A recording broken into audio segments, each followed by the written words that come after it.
Chers amis, aujourd'hui nous allons parler de la communication orale. Plus précisément, comprenez la communication orale.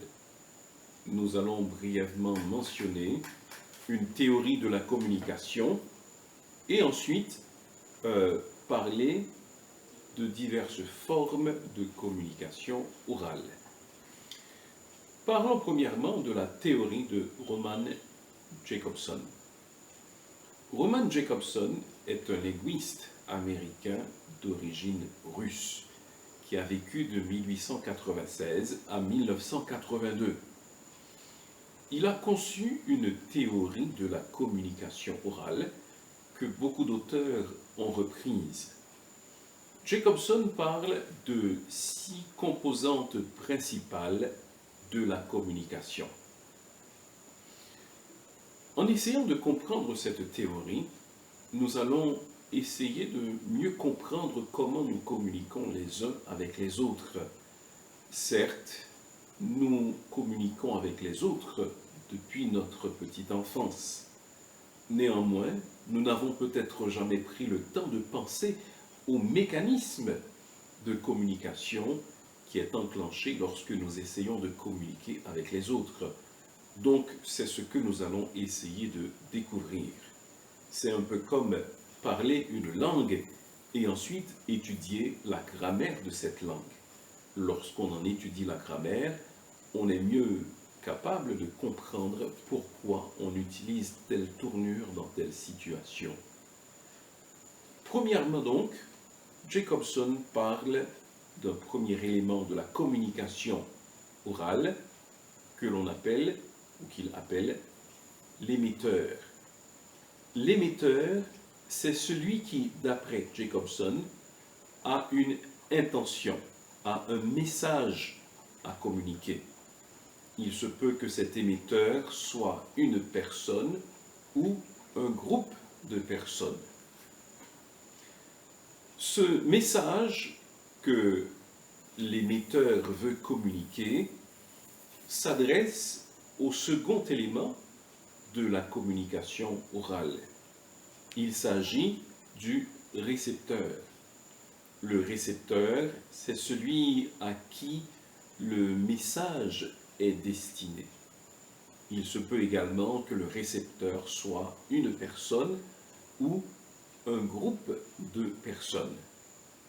Donc, selon Jacobson, la communication orale prend naissance avec un émetteur qui transmet un message à un récepteur. Le troisième élément, c'est le message en soi. Le message, c'est l'objet de la communication.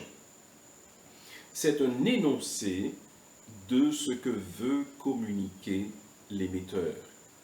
Cet énoncé doit être ensuite déchiffré ou bien décodé par le récepteur.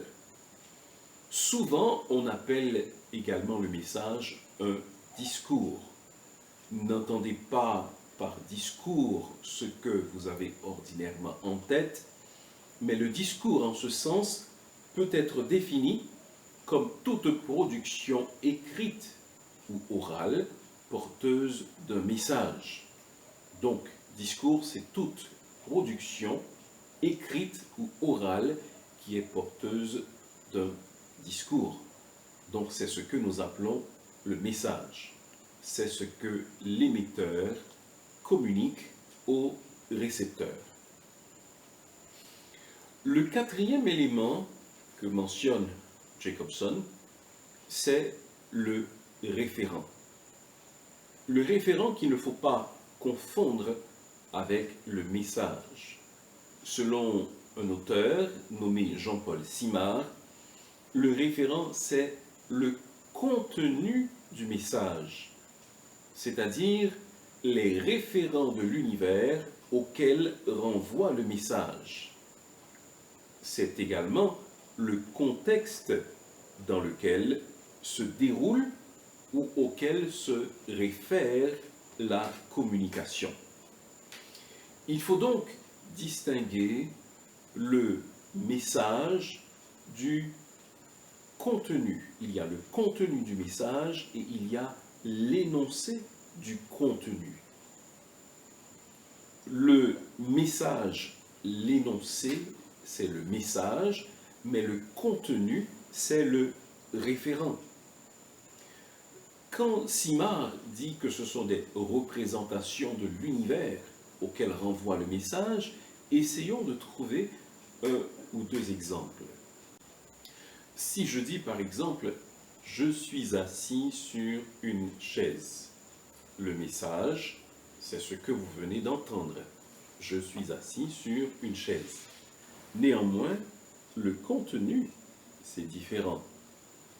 Le contenu renvoie à une personne, c'est-à-dire la personne qui parle. Ensuite, il y a un verbe, c'est le verbe être assis.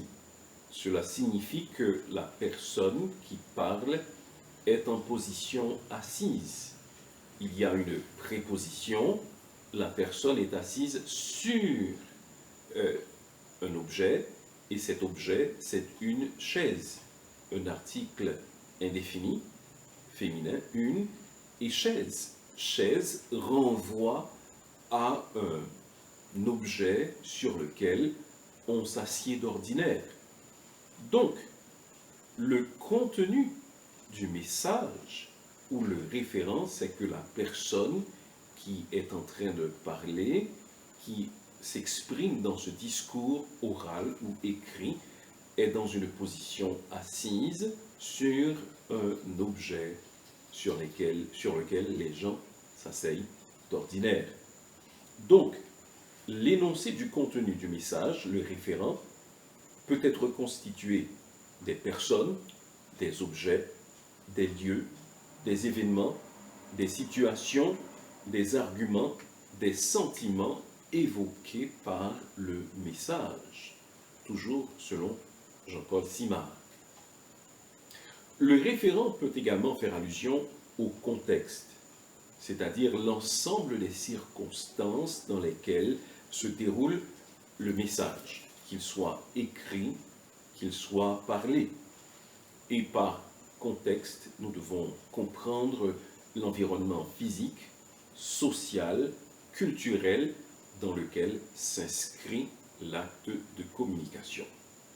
Donc ça, c'est le quatrième élément indiqué par Jacobson, à savoir le référent. Jacobson parle également d'un cinquième élément, ce qu'il appelle le canal. Le canal, c'est le moyen, c'est le médium par lequel le message passe de l'émetteur au récepteur.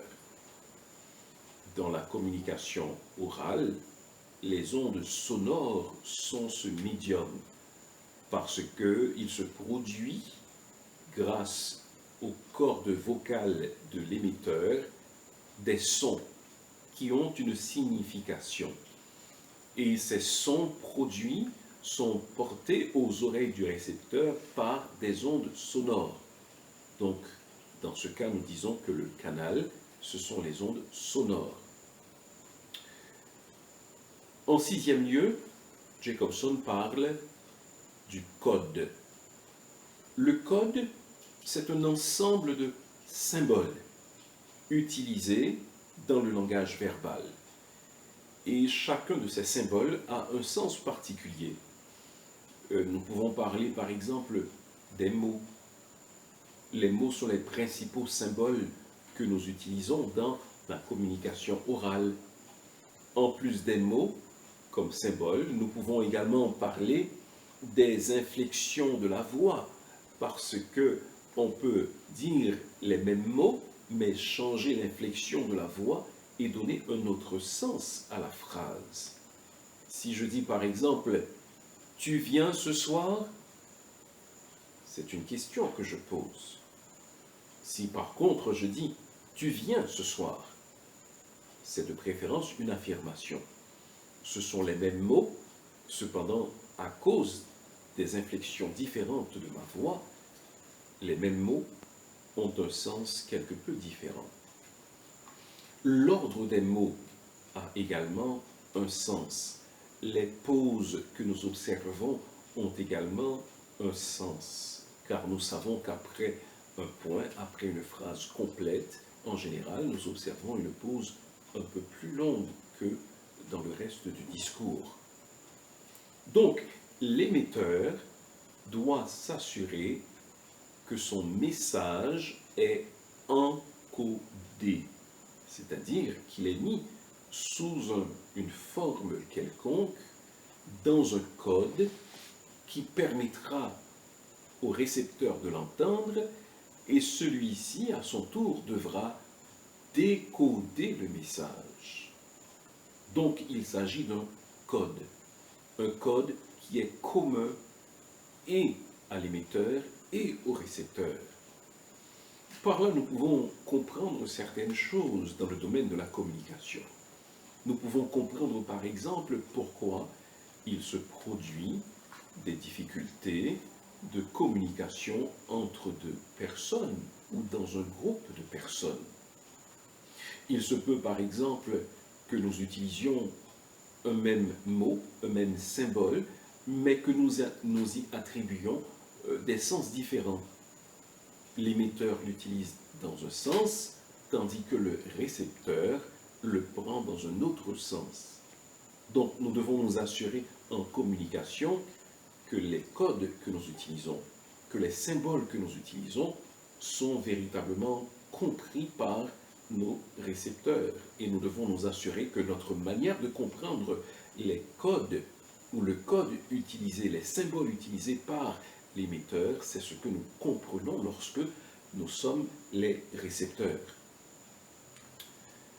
Donc, décoder, c'est transformer ces symboles perçus en idées et en concepts.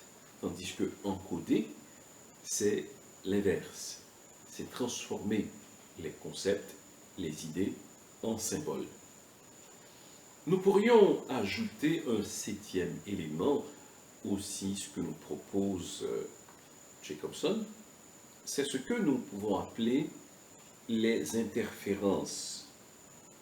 Les interférences, ce sont les facteurs qui peuvent faire obstacle à la communication. On peut classer les interférences de différentes manières. On parle en général d'interférences internes, d'interférences externes et d'interférences sémantiques. Quand on parle d'interférence interne, il s'agit d'un obstacle qui surgit avec le récepteur. De par le récepteur, supposons par exemple que dans une situation de communication, le récepteur soit somnolent et qu'il rate une partie de la communication. Dans ce cas, nous parlons d'interférence interne. L'interférence externe est en dehors de l'émetteur et du récepteur. Supposons par exemple que dans un acte de communication, il y ait beaucoup de bruit et que le bruit empêche le récepteur de bien entendre et de bien comprendre ce que communique l'émetteur. Dans ce cas, nous parlerons d'interférences externes. Quant aux interférences sémantiques, il s'agit des sens divers qui ne seraient pas appropriés et que le récepteur pourrait attribuer aux idées de l'émetteur. Nous pouvons également parler du feedback comme un autre élément de la communication.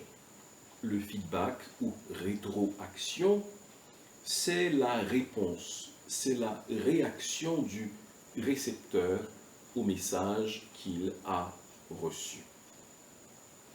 Donc, ceci constitue plus ou moins la théorie de Roman Jacobson en ce qui concerne la communication orale. Ayant compris ces concepts, nous pouvons mieux les utiliser. Si par exemple nous sommes en situation de communication, mais que nous percevions une interférence externe, nous devons nous assurer que cette interférence est soit écartée, soit surmontée. Il faut parler assez fort, par exemple, pour être entendu de tous ceux qui nous écoutent. Ou bien il faut attendre que cesse le bruit pour que les autres puissent entendre. Si nous utilisons un microphone, un système d'amplification qui devient tout à coup indisponible pendant le discours, il faut élever le volume, augmenter l'intensité de la voix pour s'assurer que nos auditeurs, même les plus éloignés, peuvent nous entendre. Alors c'est ce genre de choses qu'il est nécessaire de comprendre dans la communication orale. Des choses que nous prenons pour acquises, mais que tout le monde ne comprend pas nécessairement et qui peuvent nous être utiles dans des situations bien précises. Parlons quant à présent de différentes formes de communication orale. Les situations de communication orale sont assez variées. Cependant, on peut les classer en deux grandes catégories. On peut parler de communication médiate et de communication immédiate. Quand nous parlons de communication médiate, il s'agit d'une communication qui se fait par moyens interposés, par un poste de radio, par exemple, par un poste de télévision. Et dans de pareils cas, on parle souvent de communication de masse. La communication indirecte et de masse, quoiqu'elle soit efficace pour atteindre un grand nombre de personnes, un grand nombre de récepteurs, présente quelques inconvénients. Par exemple, la rétroaction n'est pas possible. Celui qui émet le message ne peut pas recevoir un feedback immédiat de la part de ses récepteurs, de la part de ses auditeurs, parce qu'il ne les voit pas. Et les interférences, comme autre problème de la communication médiate, les interférences peuvent être très nombreuses. Et l'émetteur n'a pratiquement aucun contrôle sur les situations d'interférence dans la communication médiate. L'autre forme de communication, c'est ce qu'on appelle la communication immédiate. Dans cette forme de communication, les interlocuteurs sont en présence les uns des autres, dans un même espace et au même moment. Et les formes les plus communes de la communication directe, de la communication immédiate, ces formes impliquent des échanges parfois entre deux personnes. C'est le cas lors d'une interview où il y a une personne qui répond à des questions et une autre qui pose les questions. On parle dans ce cas de communication interpersonnelle, quand il s'agit d'une communication entre deux personnes qui ne concernent pas un groupe plus grand de personnes. Il peut y avoir également des échanges en petits groupes qui ne dépassent pas 15 personnes. C'est une autre possibilité de communication immédiate ou directe. On pourrait mentionner, à titre d'exemple, une table ronde ou un groupe de personnes faisant un brainstorming sur un sujet quelconque. Enfin, on peut penser au cas d'un orateur qui présente un exposé, une conférence, un sermon à un groupe plus ou moins nombreux d'auditeurs. Ça, c'est un autre scénario qui est assez courant dans la communication immédiate. Certes, des situations de communication beaucoup plus complexes peuvent se présenter, outre celles que je viens de mentionner. Un débat entre deux groupes d'interlocuteurs, sous l'arbitrage d'un modérateur, un panel d'intervenants présentant chacun un point de vue à un auditoire peu nombreux. Donc, les situations sont véritablement diverses et quasiment imprévisible. Cependant, ce que nous venons de présenter vous donne une idée assez précise des différentes situations de communication possibles. Voilà donc en ce qui concerne la compréhension de la communication orale. La théorie de Jacobson, avec ses 6 éléments, et 2 autres que nous avons ajoutés, et les différentes formes de communication, communication médiate et communication immédiate.